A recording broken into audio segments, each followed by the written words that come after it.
Welcome to Historical Places Around the World. Today, we're diving deep into the fascinating history of Palatine Hill, Rome. If you're a history buff or love exploring intriguing pasts, this video is for you.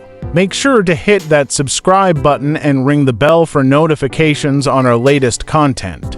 Welcome to Rome, where every corner holds stories of ancient empires, powerful rulers, and fascinating legends. The Palatine Hill, or simply the Palatine, is one of Rome's 7 hills and a place where mythology and history collide. This hill isn't just any hill, it's considered the birthplace of Rome itself. Our story begins with a legend. According to Roman mythology, the Palatine Hill was where the twins Romulus and Remus were found and raised by a she-wolf.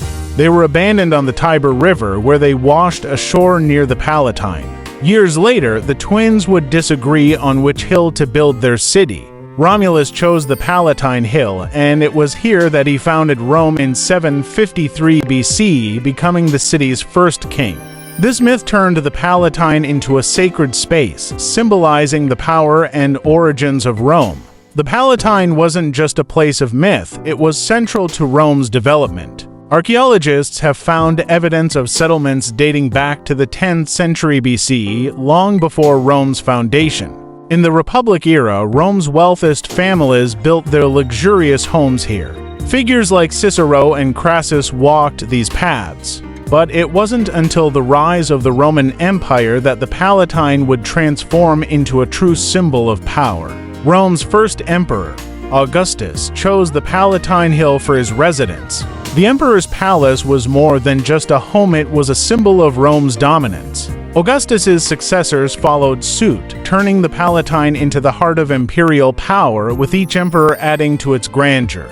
By the 1st century CE, emperors like Tiberius, Caligula, and Nero commissioned sprawling palaces, turning the hill into a maze of luxurious buildings. Emperor Domitian even constructed the Domus Augustana and Domus Flavia, two grand complexes filled with courtyards, fountains, and private rooms fit for rulers. As Rome's power waned, so did the Palatine. By the fall of the Roman Empire, its palaces and temples were abandoned, left to crumble with time. The once majestic hill slowly faded into ruin, and much of its marble and precious materials were repurposed for medieval churches and later buildings in Rome. But even in ruin, the Palatine Hill remains a symbol of Rome's legacy. The echoes of its history, from Romulus's legendary founding to the empire's golden age, still resonate here. Today, as you walk through the ruins of the Palatine, you're not just seeing remnants of old buildings, you're standing where emperors lived, where Rome was born, and where history was shaped.